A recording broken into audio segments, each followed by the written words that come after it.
Black Friday is coming, and for the adults in your life who love the coolest toys, well, there's something for them this year too. Bartesian is the premier craft cocktail maker that automatically makes more than 60 seasonal and classic cocktails, each in under 30 seconds at the push of a button. And right now, Bartesian is having a huge site-wide sale. You can get $100 off any cocktail maker or cocktail maker bundle when you spend $400 or more. So, if the cocktail lover in your life has been good this year, or the right kind of bad, get them Bartesian. At the push of a button, make bar-quality cosmopolitans, martinis, Manhattans, and more. All in just 30 seconds. All for $100 off. Amazing toys aren't just for kids. Get $100 off a cocktail maker when you spend $400 through Cyber Monday. Visit bartesian.com/cocktail. That's BARTESIAN.com/cocktail. Welcome to Mind Love, episode 288. Today's episode is all about the neuroscience of how spirituality physically changes your mind. What the study shows is that every single one of us is a naturally spiritual being, and that we all have in our brain a neurodocking station for spiritual awareness if we use it. And it's possible to go through our entire lives and never use it, but it's right there. It's a quarter inch under the surface. There's a profound rearrangement of meaning that speaks to a deeper, wiser, deep, true part of ourself, our inner compass. And that process involves an entirely different circuit of the brain that's sitting there waiting for us. And the components of the awakened brain has 4 key points. One and only one is shared in common with mindfulness, which is a wonderful practice of getting present. So we disengage the default mode, we get present. But the other 3, mindfulness brings us to the threshold so we can cross over into a transcendent form of awareness. Turn up your frequency with Mind Love. Bite-sized brain hacks for seekers, dreamers, and doers. It's time to give your mind a little love with your host, Melissa Monti.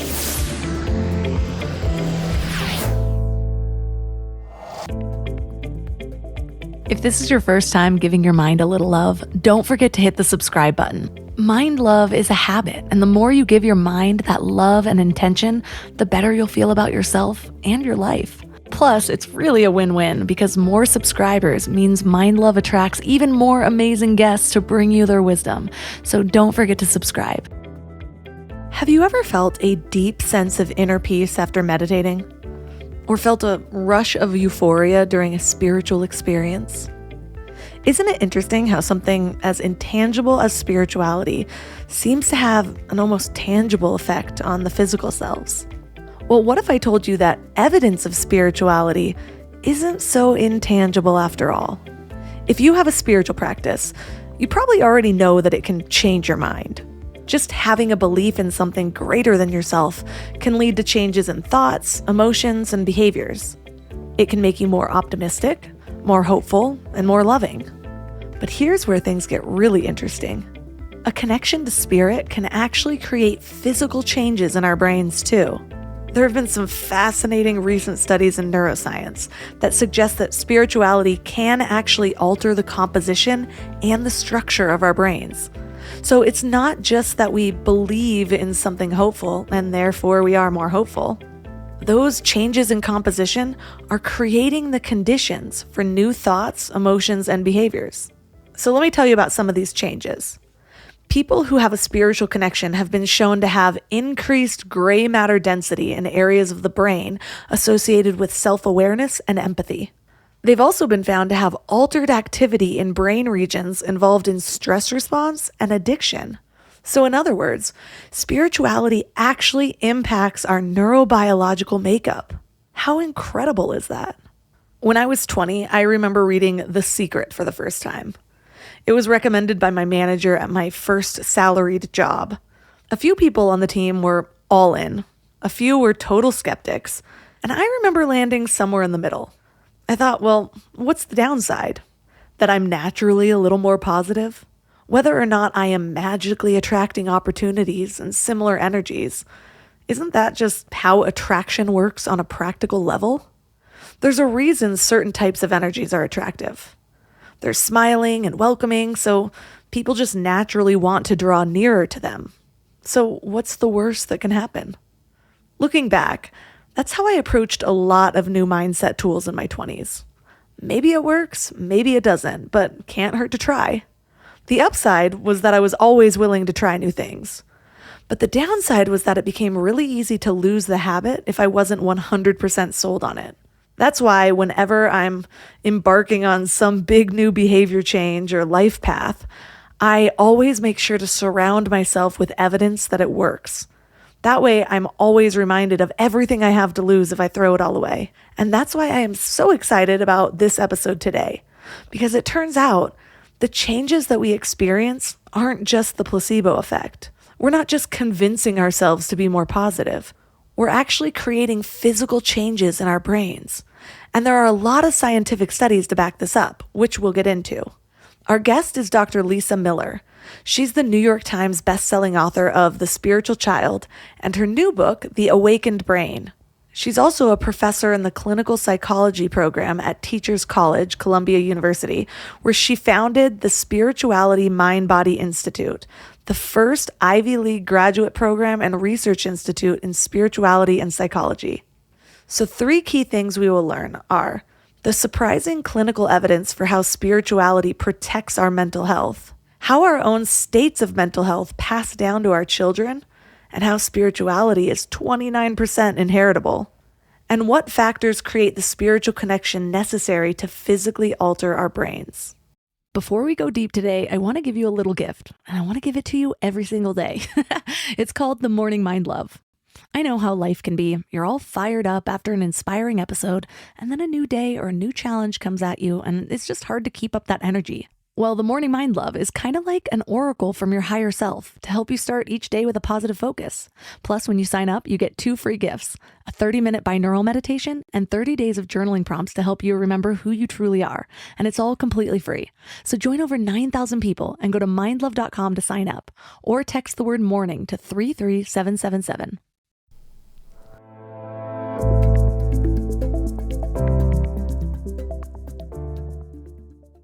And now let's welcome Dr. Lisa Miller to the show.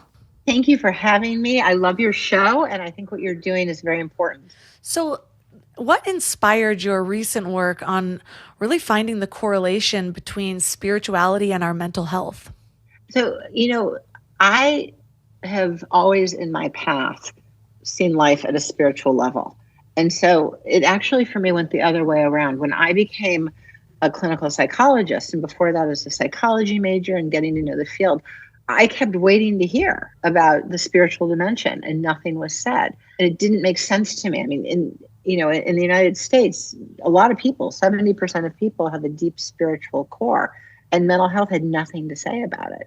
And in fact, when I started out in the field, it was taboo. It was literally taboo. So for instance, when I was on an inpatient unit it was a good hospital in New York City, the patients very quickly got the picture that despite being in a lot of pain, and some of them had been to the inpatient unit 2, 3, 5, 10 times, they really got the picture. They weren't supposed to talk about their spiritual life or about their religious life either.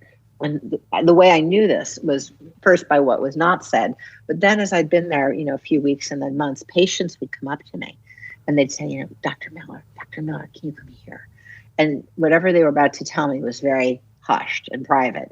And come here often meant, not in your office. Come here meant walk down the hallway, go into the kitchen, back to the pantry, and in the way corner of the pots and pan closet, Dr. Miller, will you pray with me?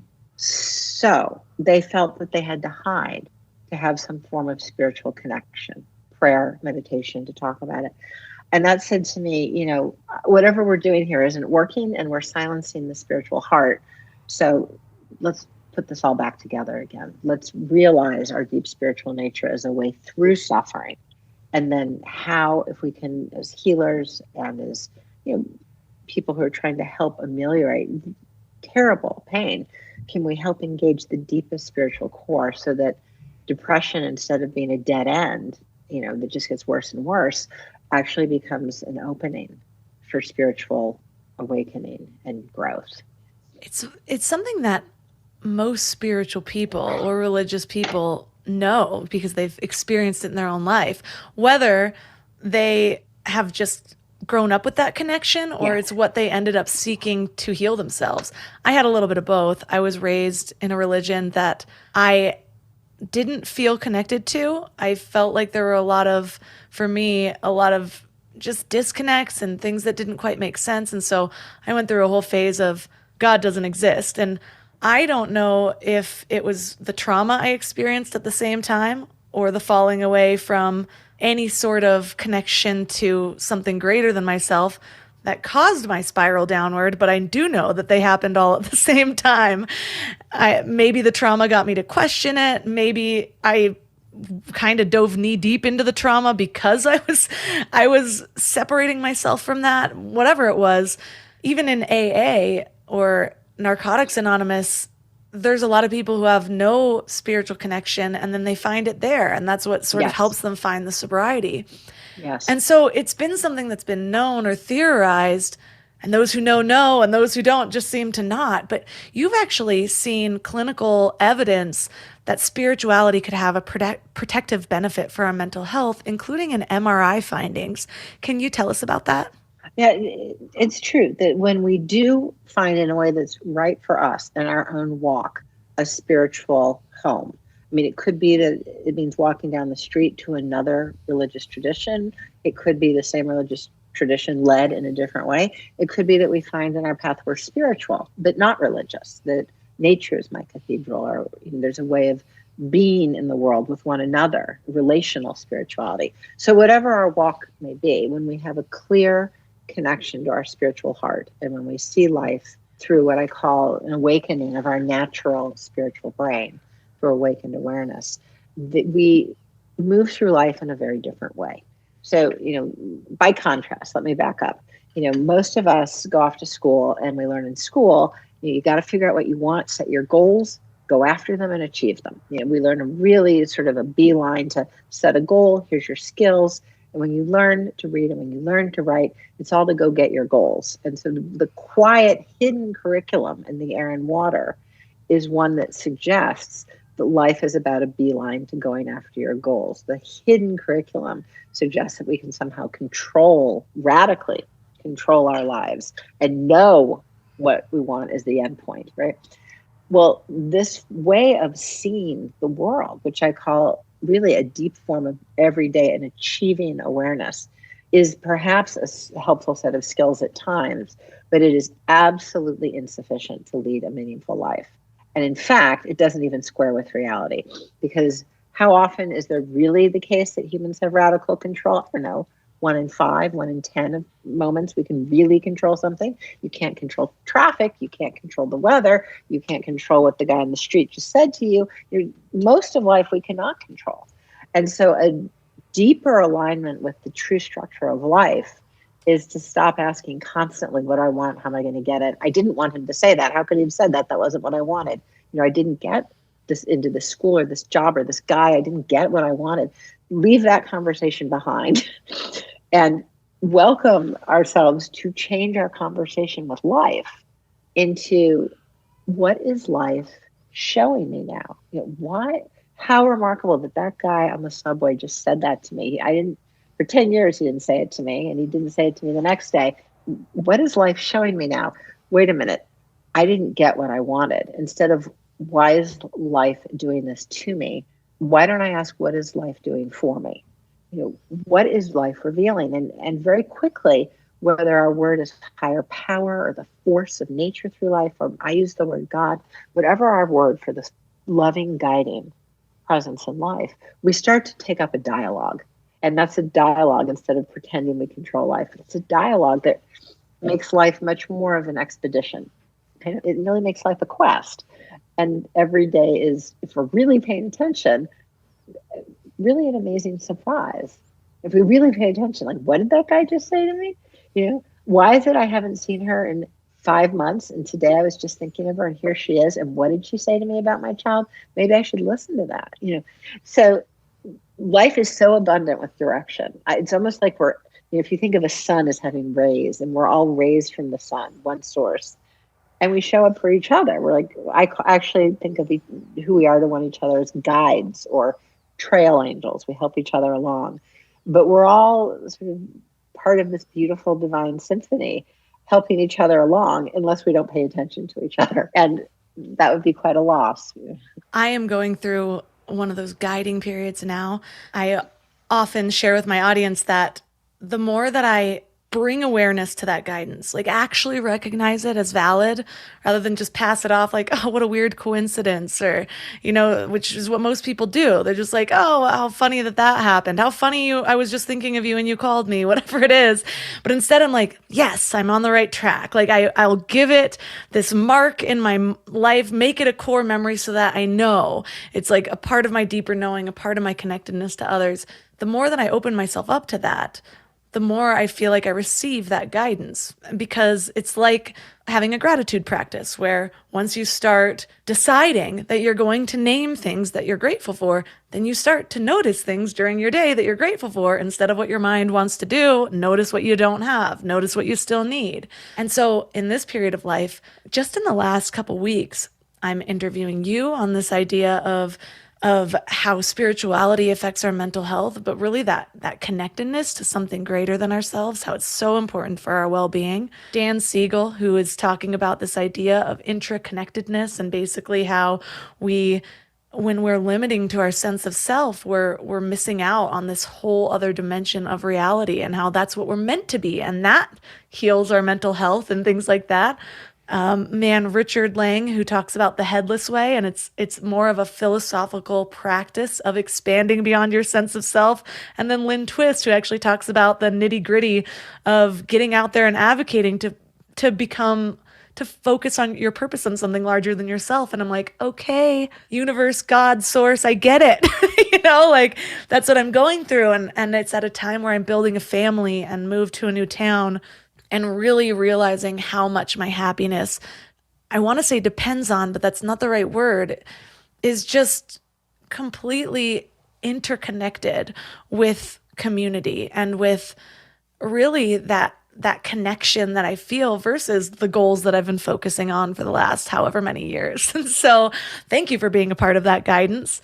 But you actually talked about how you did this study on and actually scanned brains, MRIs, showing that there were red spots larger in spiritual brains, showing that the spiritual brain was healthier and more robust than the low spiritual brains. Can you walk us through that study?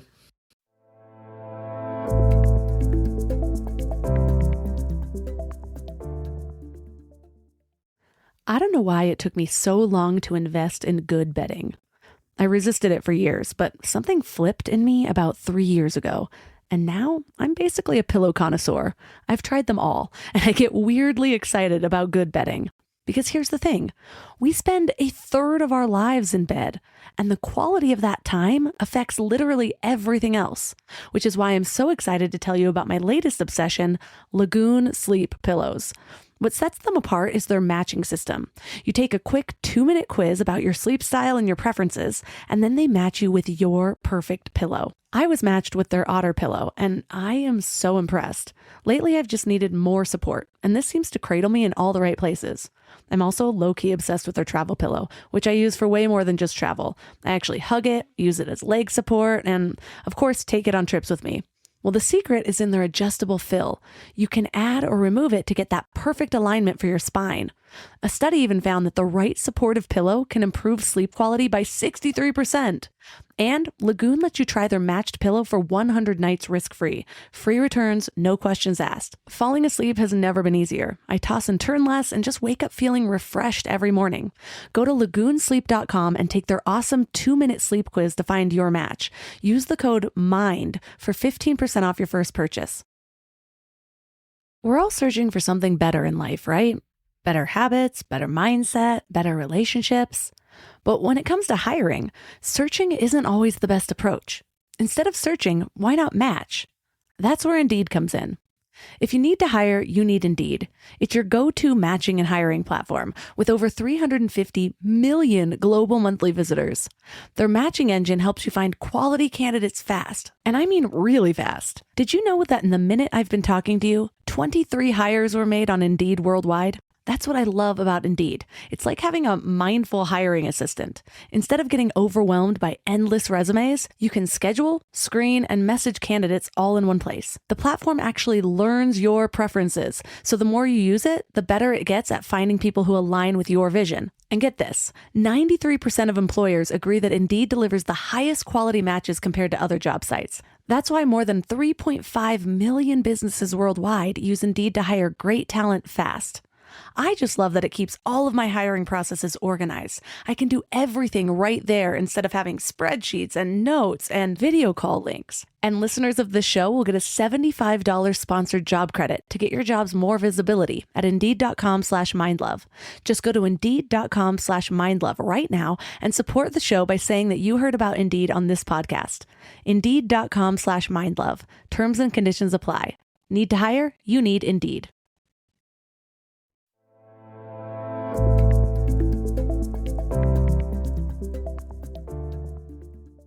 Can you walk us through that study? Sure. And in fact, you're so right. I mean, what the study shows is that every single one of us is a naturally spiritual being, and that we all have in our brain a neurodocking station for spiritual awareness if we use it. And it's possible to go through our entire lives and never use it, but it's right there. It's a quarter inch under the surface. So here's the study. First of all, who is in this study? We invited people 18 through 25 to come in and tell us about a time where they were completely stressed out. Tell us a time when you were really, really stressed out. And tell us another time where you felt a deep sense of connection to the universe, to the deeper order of the world, to God, to your higher power, not just anything greater, but a loving, guiding presence, right? Ultimate presence. So stress stories, what did they sound like? 18 through 25-year-olds. We thought we were going to hear, the time I was grappling with, learning Mandarin or organic chemistry, or the time I scaled Kilimanjaro, or the time I went for the triathlon. We thought we'd hear stories of challenge. But stress was not about challenge. We didn't hear one story that was about challenge. Instead, what stress sounded like was, I have got to get that next promotion. I have got to get into that college. I've got to get her or him to say yes. I've gotta. It was a stance in life, a way of being, where we were like striving for something, reaching for something, and it was just about an inch away. And maybe we got it, and if we did, ping, what's the next thing I've got to get? So it was a way of really chronically striving. And when we learn that narrative, it's in the air and water of our culture. I've got to have it. I've got to get it. It's in the public square. What do you do? What does he do? What does she do? Where do you live? Got to get it. Got to get it. It is a public square. It's a way of acculturating kids in school that has nothing to do with our spiritual life. It's all about outward accomplishment. And what goes off in the brain is the insulin striatum. My colleague, who's been a lifelong behavioral addiction expert, said, oh, I know that. That is the addicted brain, which is to say we inculcate in kids in school the mental stance of addiction. I've got to have it. I've got to get it. And that I've got to becomes ting, ting, ting, ping, the same machine, if you will, that looks at drugs and alcohol, that looks at food or internet pornography or gambling. I've got to have it as a learned way of striving that is never satisfied. But you can invite that very same young person to say, okay, same person, put your hand on the gear shift and tell me about a time where you felt a deep relationship with your higher power, with the force in life, with God, with Jesus, whatever your word is. And suddenly the story completely changes. Same person. I'm walking on the street. I feel like such a loser. I've just been turned down at 8 out of 9 medical schools. So I'll never be a doctor like my mom or my dad. But then I saw light in the leaves, and I knew that God had a plan for me, and I'd be a healer in the way I'm intended. Or, we were going to get married. I had a promise ring. We'd been together 3 years. And the week of graduation, he called it off. And I felt like such a loser, and I felt so ugly, and I felt so unlovable. But then I went home, and sitting by my grandparents at their house by the lake and feeling their love, I knew I was loved and I felt the love of life itself. And I knew I'd love again. There's a profound rearrangement of meaning that speaks to a deeper, wiser, deep, true part of ourself, our inner compass. And that process involves an entirely different circuit of the brain that's sitting there waiting for us. And the components of the awakened brain has four key points. One and only one is shared in common with mindfulness, which is a wonderful practice of getting present. So we disengage the default mode, we get present. But the other three, mindfulness brings us to the threshold so we can cross over into a transcendent form of awareness where we suddenly can see into a deeper layer of life. And there, what happens? Well, the bonding network comes up online and we know we're loved and held just as children in the arms of our parents. We move from a very narrow, I've got to have it top-down dorsal to a broader bottom-up ventral attention network. And life is bigger. And many people say this brand new opportunity, it just pops.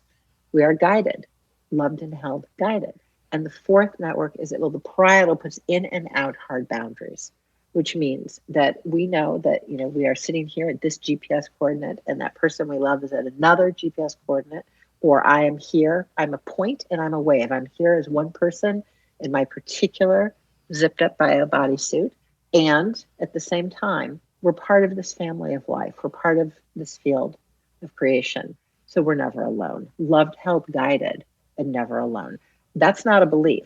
That is the seat of awakened awareness. That is the seat, the neurodocking station of our awakened brain. And when we use our awakened brain, we can literally perceive, feel, know that life is in fact one of deep dialogue. We are loved, held, guided, and never alone. There is a sense in which even if I don't get what I want, and in the book, in The Awakened Brain, I talk about not being a parent, which is, it's not a selfish thing to want. I wanted to be a parent. But it was only when I started to engage my awakened awareness that I really found the path forward for what was our journey. So this is the only way that I've seen through the lens of science to realize the fullness of what our life can be. Life is bigger and better, and it is not what we want. It is 10,000 times better than what we want if we use our awakened awareness. I can just see so clearly the timeline of my life. I was really successful in school. I was a high achiever in school, in AP classes, always getting straight A's, finishing quickly. Like I prided myself on that. And it was always so interesting to me looking back before I could see that greater picture, how quickly in college, after a couple traumas, how I spiraled into every addiction that was available to me. I had a really severe case of bulimia. I was drinking too much. I was doing party drugs, just being online, like every addiction. It's like I would hyper focus on anything that would just allow me to escape from reality. And I looked at that as part of ADHD because I'd focus on things in general, but I'm like, well, why am I focusing on all the things that clearly aren't making me happy, but it's all I'm running to? And so for me, it was in my mid-20s where I ended up in a situation that at the time felt like everything was stripped from me. My whole life was ruined, something that could never be taken back, that was going to be with me forever. And I had to shift that. I had to see, and it's my greatest message now, what I'm always sharing when I'm on this show, when I guest on other podcasts, is I used to see these limitations that were put around me as barriers, as things that were no longer available to me in this life. And when I started to view them as guideposts steering me in a direction towards my higher purpose, that's when all of a sudden I could see clearly. I'm like, yes, it stopped this pattern. It stopped where I thought I would go. Maybe I would have had a good job, but been mediocrely happy chasing the wrong things forever. But instead, the universe put this block right there, and I had to find a different way. And in finding that different way, not only did I find my own personal healing, but I found mind love. I found a way to share it with other people and make it bigger than myself.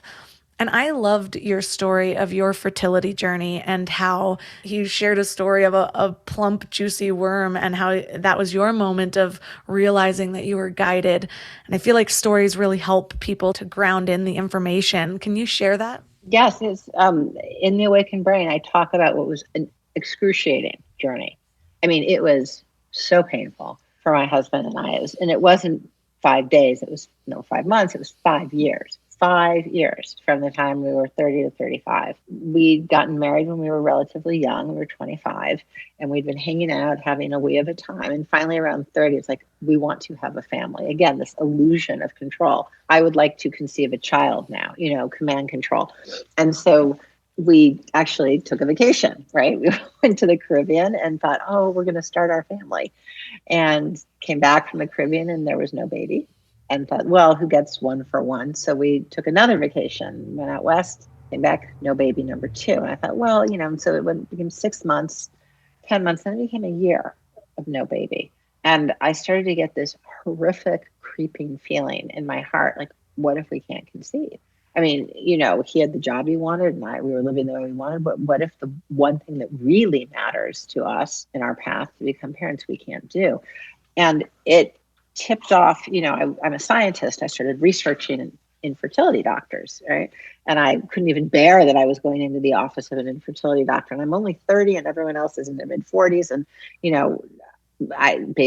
did the basic infertility stuff, IUIs, and still no baby.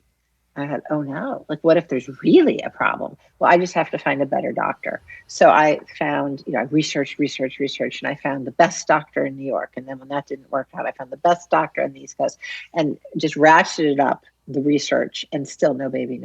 And as this started to intensify, IVFs are pretty invasive and I had like 6 of them and, they weren't working. In my heart, my deep inner wisdom, that whisper in the heart, I knew I was in the wrong place. I knew that for us in our journey, we were in the wrong place and that this wasn't about medicine per se. There was something else going on. And as I finally started to get that picture, these beautiful synchronicities started showing up. Synchronicities, these guiding, some of them were simply saying, I'm here, life is buoyant, you're loved and held. Some of them were very clear and guiding. My mother called out of the blue and said, I just wanted you to know our neighbor adopted the most beautiful little boy. He's so sweet. Just wanted you to know. So the synchronicities really are, beyond a shadow of a doubt, our guidance if we pay attention to them. I think they're sort of God sort of pulling us. Hey, little nudge, little tap. Hey, pay attention. And if we don't, it's not the end of the world. They just come back louder. So I think synchronicity, this dialogue with this loving, guiding universe is what I came through this journey to realize the way forward. And the synchronicities were extraordinary. So after one failed in vitro, I'm sitting on a bus, and this is in New York, and I'm feeling very depressed.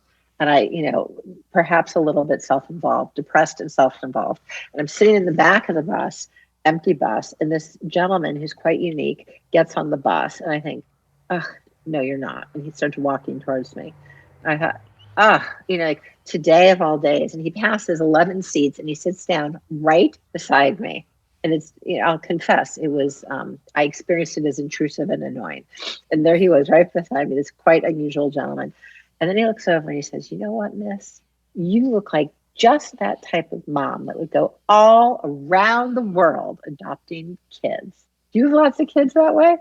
So on the day of my umpteenth failed in vitro, it was far too unprobabilistic to have happened by chance. Synchronicity is saying, hey, please take a right turn, and things like that just kept happening to the point where we got the picture that, maybe there's more to this.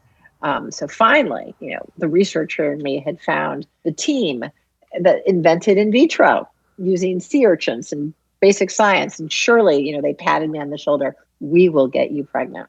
And yet in my heart, I knew this wasn't a medical issue. So sure enough, we nonetheless, the achieving side of me said, A plus B plus C, got to make this happen. We do the in vitro. It's all very successful. And I knew in my heart, we go on bed rest in solidarity, side by side. My husband's sitting next to me on bed rest while this in vitro takes, right? Or we hope it takes. We turn on the TV at this sort of, we splurged on a nice hotel. It was our special in vitro bed rest hotel. And there's only one channel on the entire TV at the overpriced hotel. I mean, how could there be one channel? And so my husband gets irritated, starts, slamming the remote on the bedstand, and goes over and pokes the TV, and there's still only one channel. So here we are on bed rest with our in vitro and what's on TV, a interminable 4-hour documentary of an orphan, a street boy, who's living in a garbage dump. In the documentary, they pan the garbage dump, heaps and heaps of trash. And through a translator, this little boy says, I don't care that I live in a garbage dump. I don't care that I can't go to school. But it hurts so much to not be loved that I sniff glue to make the pain go away. And my husband looked at me and he said, there's a child out there for us. Like, we had in that moment really finally realized that we created our own misery. We have to conceive, we have to conceive, we have to find. Here was this child saying, there's nothing in the world I would have wanted these past years more than you to be my parents. And I'm living in a garbage dump. And I don't even care that I'm surrounded by trash in this foul, environment. I just want to be loved. And all we wanted to do was love. And finally, we got the picture that love is of the heart. Parenting is of the heart. It's love and commitment. And everything shifted. That was the type of synchronicity that was so clearly, that was full blast. There's a child out there for us. All we wanted was to be loved. And that's all we wanted. So then at that point, we listened more closely to the synchronicities. And it was as if a red carpet rolled out. Absolutely. One after the next, the guidance, And in fact, it got even more, it moved from a synchronicity, which I think is a sacred guidance, to a mystical experience. I was lying in bed. This was when we were really finally getting the picture. And it was about 3 a.m. I'm asleep. My husband's asleep. And this, boom, I just sit up 90 degrees. And as I sit up, space and time opens up. So sort of the thick night opens up. And it's a sort of numinous quality. And there's an opening of time and space. And this very profound presence, a very sacred presence says, if you were pregnant, would you adopt? And in such a sacred, direct moment, it's a profoundly honest moment, I said, no, I wouldn't. If I were pregnant right now, I would not adopt. Very gently, space and time closes up. It's quiet. I look over, my husband's missed the whole thing. He's cold asleep, stone cold asleep. And the synchronicities continue, the guidance. And one of them was after, this was like the 10th in vitro, I just had this terrible feeling, but I, again, couldn't help myself. I couldn't resist wanting to fix the problem, the illusion of achieving awareness, command control. I'll get the right doctor. I'll find the right formula, So I've gone to the top doctor. I come back. I still have this sinking feeling.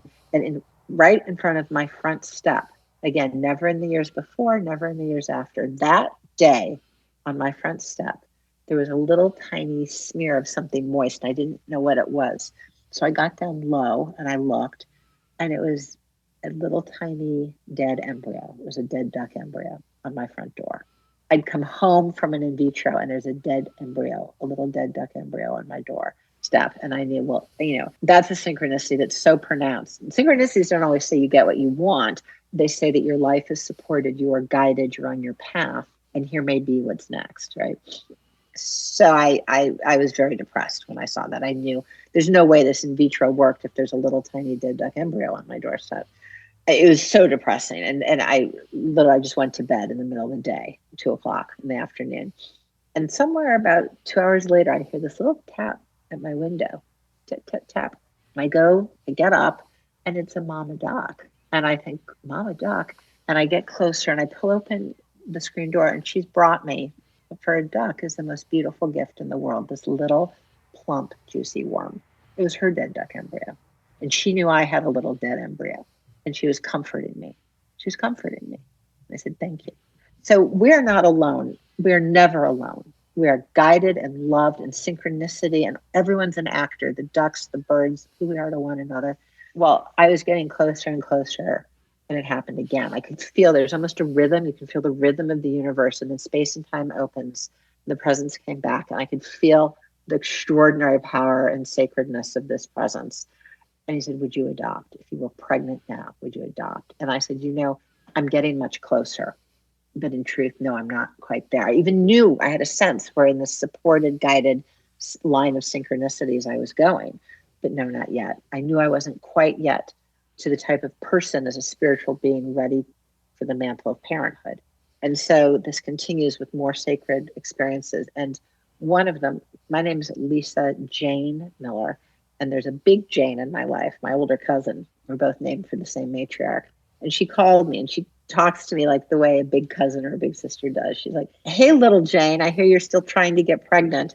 Well, you say you're interested in the spiritual path, but you say you're interested in the wisdom of indigenous tradition. Why don't you actually come out here? We're having a healing ceremony with the Lakota." And I figured, that is life knocking at the door. That is a synchronicity. She didn't call a year ago. She hasn't called for that reason since. So I said, yes to the synchronicity. Yes to what I feel is spirit or God's invitation. So I cancel all my meetings at Columbia, like for the whole week. And I book a ticket and I go out to Sioux Falls. Right? And I'm out there in the Midwest where I actually had grown up. And I, in some sense, was home, but I felt like I'd shown up, having been sort of like an absent or a bad child of the Midwest, that I hadn't cared for the land, or I hadn't, so I was back and attending the healing ceremony of the Lakota. The chief stands up and with tears in his eyes, pounds his heart. He says, my son, and his eyes just well with love and tears. My son who I adopted. And I thought, well, that's quite a message, right? This deep, overpowering love. My son who I adopted. And we then, after the healing ceremony, went to Inipis, the sweat lodge, men to one, women to the other. And inside the burning hot sweat lodge, they all could tolerate it. And I was sort of crouched, trying to breathe air through. It was very hot. The medicine man's wife says, why have you come? And she turns to the first woman. All the other women were members of the Lakota community. And each woman in her turn say why she had come to the healing ceremony and now to the sacred sweat lodge. And the first woman says, my son is not coming home. I'm worried for his wife. I'm worried for his kids. I'm worried for the family. And the next woman says, my son is 14. He's starting to use drugs. I'm worried about him. My son. And we get to Big Jane. And Big Jane by my side says, this is my cousin, little Jane. She has come looking for her child. And I'm wondering if we can help her. And for the first time in this journey of 5 years, I knew I was in the right place. All of those top doctors, all of that research-driven hysteria, I knew I was in the right place. And the women looked at me in the eye and said, yes, they knew too how life really unfolds. And so we then did a prayer. And when we prayed, it was so powerful, Melissa, because we prayed for each other in each other's story. But there was also this deep felt sense in which we prayed for the we of us, like the superordinate. We'd instantiated a oneness, a group, the collective spirit. And we prayed for that to Wananichi, who's God. And it went up, and I could see it again in my mind's eye, the numinous go up through the top of the Inipi. So after 5 years of tears and failed in vitros and deep pain, but a journey of awakening to the loving, guiding presence ushered through synchronicities, we got a call. And to this day, it moves my heart deeply. The call came that night. I was asleep in my bed near the Lakota community, and it came into our home machine. And the message was, we have found the Miller's child. We know that Mr. Miller wanted a girl, and there's many wonderful girls, but this is the Miller's child, and this is a son, and we're praying for sons. That was way too unprobabilistic to have happened by chance. Praying for sons, and that night my son came. They found the Miller's child. I got home. I couldn't wait to get home. A video's there. I can't wait to play the video. I look at the video, and here's this bright, shining spirit. And he's all the way across the world. He's north of St. Petersburg, Russia. And he's this little boy, and has his arm around the nurse, and he's full of light and love and joy. And in that moment, Melissa, my heart opens up. There was a soaring love, like a tidal wave of love. And I became a parent. It was this type of love. I mean, it was beyond unconditional. It was the soul on earth that touched my soul. So that night, having seen the video, we're so grateful. We turn in, we go to bed, and I wake up at 3 a.m. once again. Boom, sitting straight up, space and time open. I can feel the presence coming, and I'm excited because I know my answer. And the space opens up, and the presence asks, If you were pregnant, would you adopt? Absolutely, yes. This is my spiritual son, my spiritual son. Thank you. Thank you, who I call God. Thank you, God, for our spiritual son. And that night that we brought our spiritual son into our family, we conceived naturally his sister. They are spiritual twins. Spiritual twins. Far too unprobabilistic. After 5 years, no way that happened by chance. That is a loving, guiding, who I call God. So this is a story of our spiritual twins, but this is more foundational, universally a story of how we become an open system, not a closed system, but open in connection to spirit in and through and among us, and who we are to each other, each other's trail angels.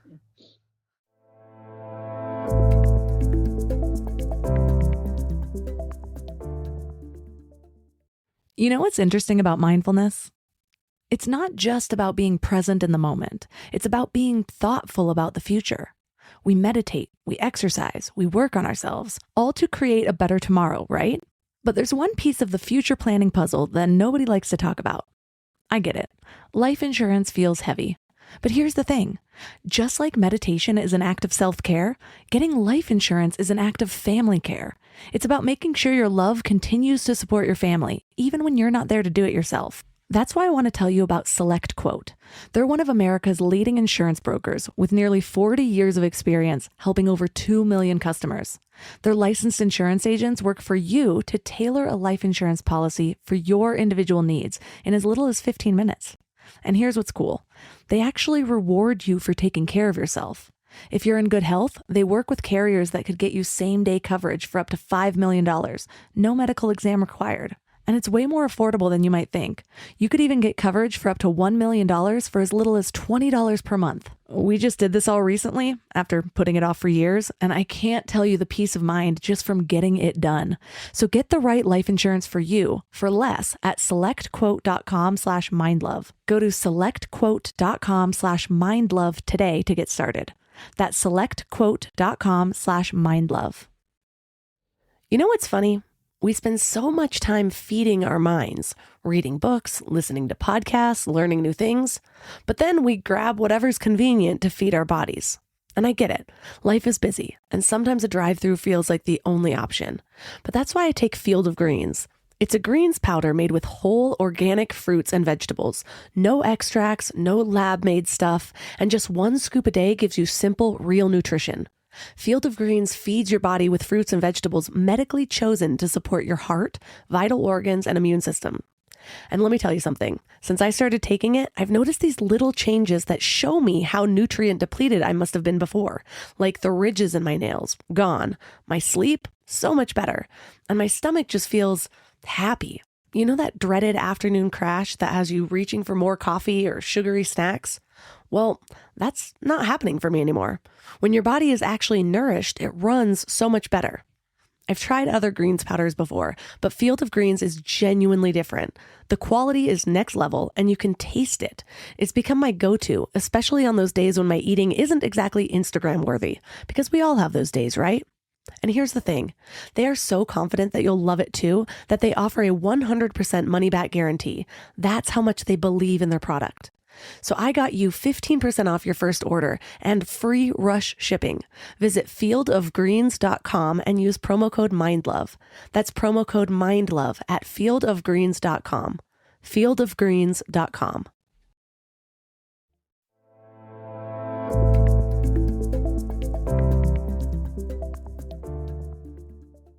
That might even be the most powerful story I've ever heard. It's just every detail in it is so engaging. And it's funny that even the word choices you were using, I said I was just talking to Dan Siegel this morning, and you said the me and the we and that collective spirit that you had with the women. That's something that he coined was mui. He kept referring to mui, and it's like that, really getting in touch with that me and the we. And as you were speaking, I was just having these visualizations of my own family and the ways that we've been striving outside of ourselves. And one of the things that I'm going through right now is we moved up to Big Bear, and we rent right now because we have been unsure where we wanted to really land.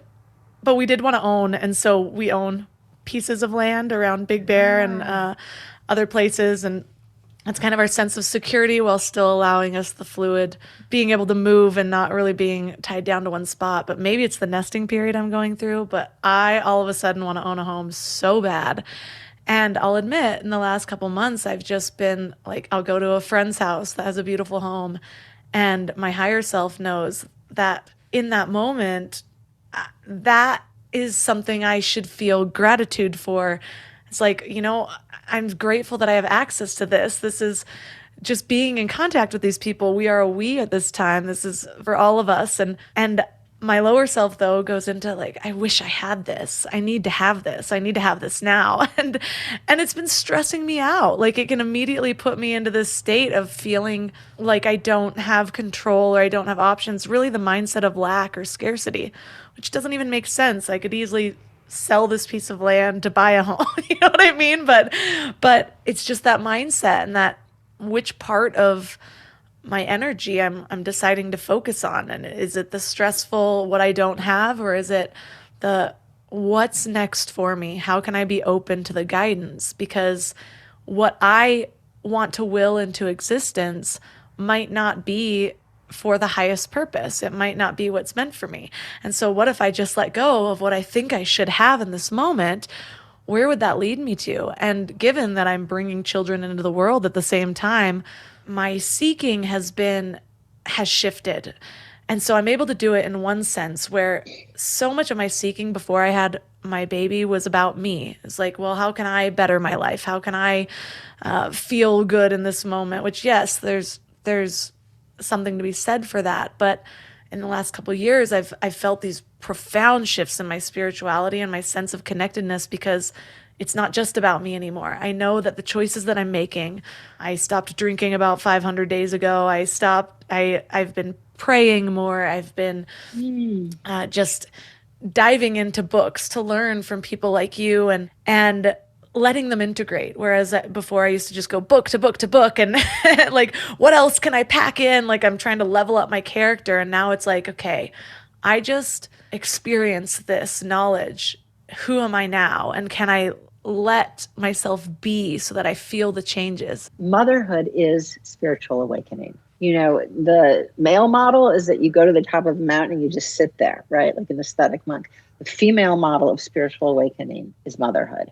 And no matter how the child comes, whether it's through our body or through adoption or through marriage, it is, in the very best sense, an ego death. That we can't control everything, and we can't, no longer, you can't control this little person, right? But that the child is like a beacon of spirit.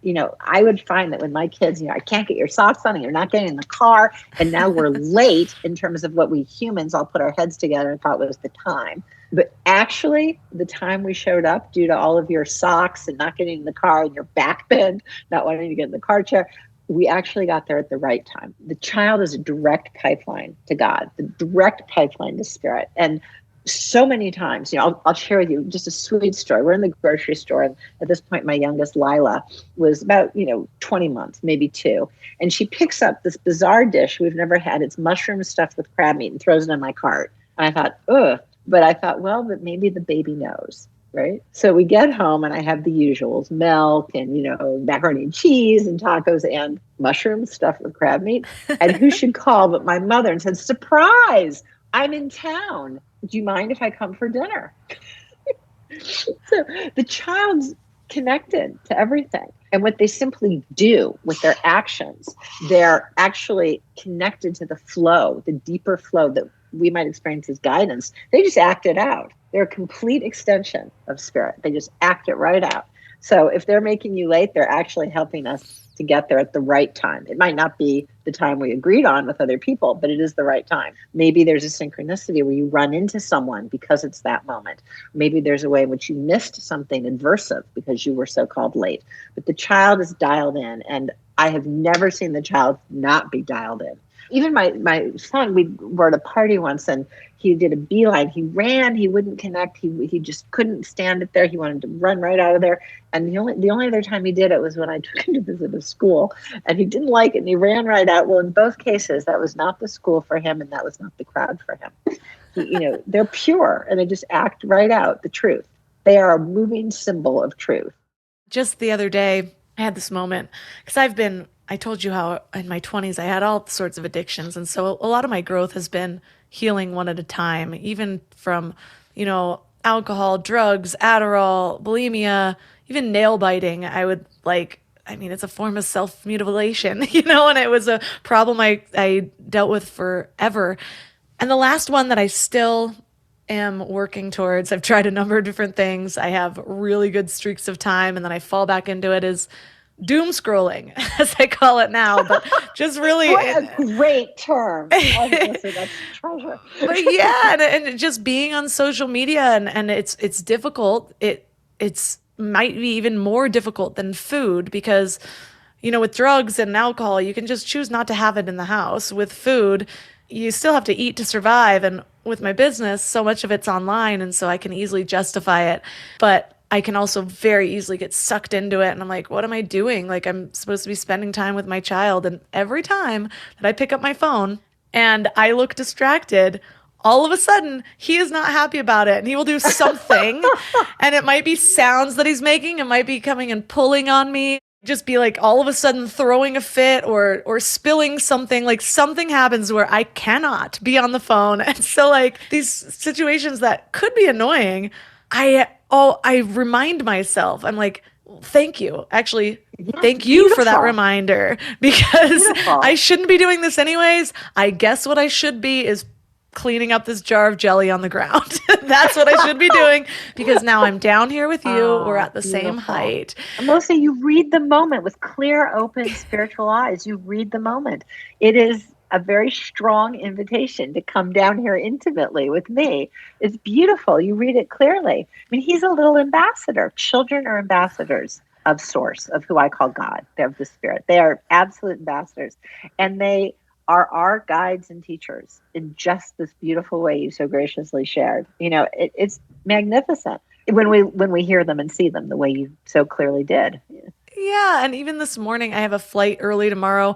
I was trying to change my seat. Long story short, mine and my child's seat got split up, and then it wouldn't let me connect it, so I'm actually stressing out because I'm like, I can't sit far away from my 1.5-year-old, and so I'm like calling Delta Airlines and I can't get a hold of anybody and it keeps misreading me and I'm actually getting angry and I'm like yelling at the automated system. I'm like, why can't you understand me? And he just comes over and puts his head on my lap and he goes, Mama, hug. And I was like, and immediately all this stress just disappeared. But the little child, love, guided, held, and never alone. We for the child and the child for us as moms.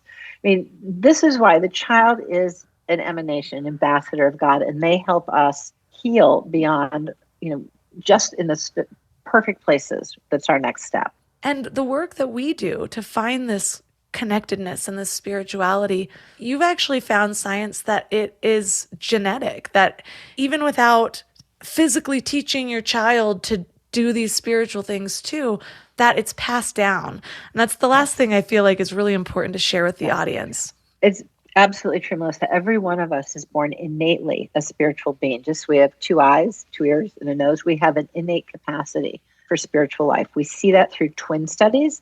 We can see twins raised together, twins raised apart, and we find that about 1/3 of our natural spirituality is inborn, and 2/3 is how our parents or grandparents or community raise us. So we are all spiritual beings. And when we listen to the child, we can hear the voice of natural spirituality.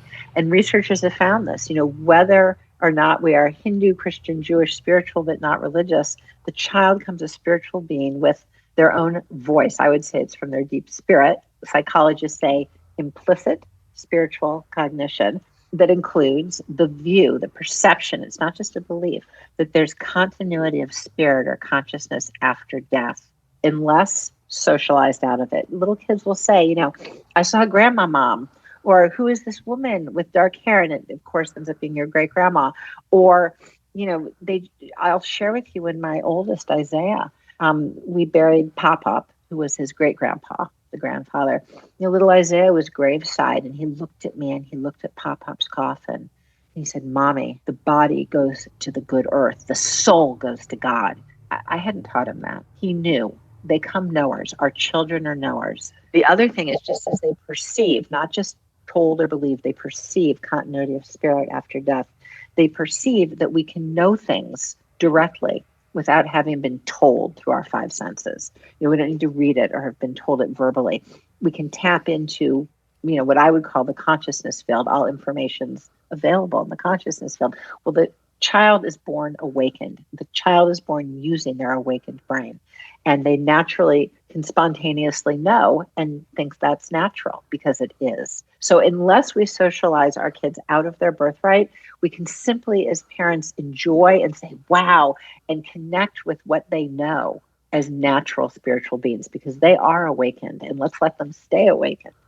I feel like I just want to have coffee with you every morning. I would love it. I would love it. Just this conversation is so enlivening. Well, maybe we'll do one all on parenting someday. We can talk about spiritual parenting because you are a spiritual parent. You are, Melissa, a beautiful spiritual parent. And you're an awakened parent with an awakened child, and it's a blessing. Well, for listeners who are just vibing with you as much as I am, there's so much in your book that we didn't even get to touch on. And yes, I would love to do another episode in the future. But for listeners that want to get this information now, where's the best place that they can connect and find your book, The Awakened Brain? Oh, thank you. So The Awakened Brain is, every place books are sold, but The Awakened Brain, I hope, will be something like a roadmap for moms and dads and all of us, to use in our own spiritual path. I wrote The Awakened Brain to say, this is you, this is us. We are all endowed with this natural capacity. And when we awaken our natural spiritual awareness, life is better than we ever thought, better than we could have imagined. It's not what we want. It's much better than we want.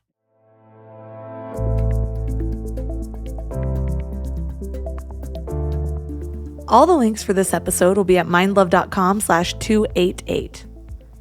Your challenge for this week is to start a spiritual practice or deepen an existing one. This doesn't mean you need to go join a religion. It could involve daily meditation, journaling, connecting with nature, engaging in rituals, anything that brings you a sense of purpose or meaning to your lives. Because the goal of this challenge is to encourage you to experience those tangible benefits of spirituality. Another way to embody this lesson would be to focus on developing empathy and self-awareness. It's that unity that actually really creates that sense of connection, that feeling of collectiveness, the feeling that there's something greater than ourselves, that there's some meaning beyond just this body. So this could involve practicing mindfulness, volunteering in a community, engaging in meaningful conversations with friends or family. Anything that helps you be more in tune with your emotions and your thoughts, or more connected to the people around you. And remember, this challenge is about more than feeling good. And even though that can be motivating on its own, know that you're actually creating structural changes in your brain. And as those changes occur in your brain, you're even more likely to feel that sense of oneness, to feel that sense of purpose. And it'll be easier and easier to continue to practice these things. That's why oftentimes it's so difficult to get started. But once you actually have that deep-rooted practice or ritual, it's almost impossible to stop. I am on a streak of over 6 months of daily meditation for a minimum of 20 minutes. Oftentimes I'll do it twice. And I will tell you, I have been creating a consistent meditation practice for the better part of a decade. And I have had one for the most part.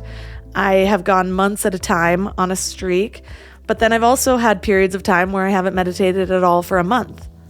I don't really see that happening anymore because now I'm at this point where I'm over the hump, and it's actually difficult to imagine not meditating. It is one of my favorite things to do. Now, when I have this urge to turn on the TV in the middle of the day or to do something randomly distracting, like scroll through social media, it's funny because I used to feel those pulls quite often and I'd have to snap myself out of it. Well, now that pull is more toward the meditation. I have this thought, maybe I'll turn this on at 3 p.m. And instead I'm like, it's because you're feeling exhausted and you don't want to engage in work. Why don't you give your brain a little rest? And it's my trigger to meditate. And that's just around the practice.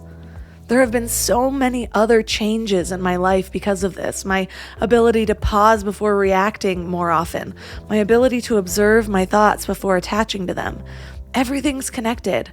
So I want to know how this goes for you. Reach out to me on Instagram at mindlovemelissa and let me know how you are deepening your spirituality.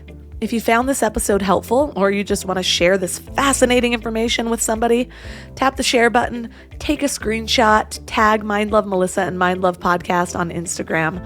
I absolutely love seeing how these episodes are impacting you guys, so feel free to share away.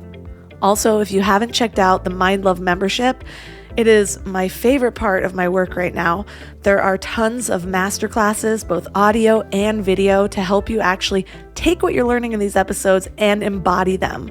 So if you don't have that spiritual practice, it could just be joining the membership and engaging in some of those masterclasses. And I've created them so that you can create a daily practice, spend 5 to 10 minutes a day doing one module or one practice at a time, or you can do it all at once at the beginning of the month or whenever works with your schedule. So find out more information at mindlove.com/membership. I'd love to see you in there. And that's all for today. So thanks for giving your mind a little love today, and I'll see you next time. Thanks for tuning into Your Higher Frequency with Mind Love.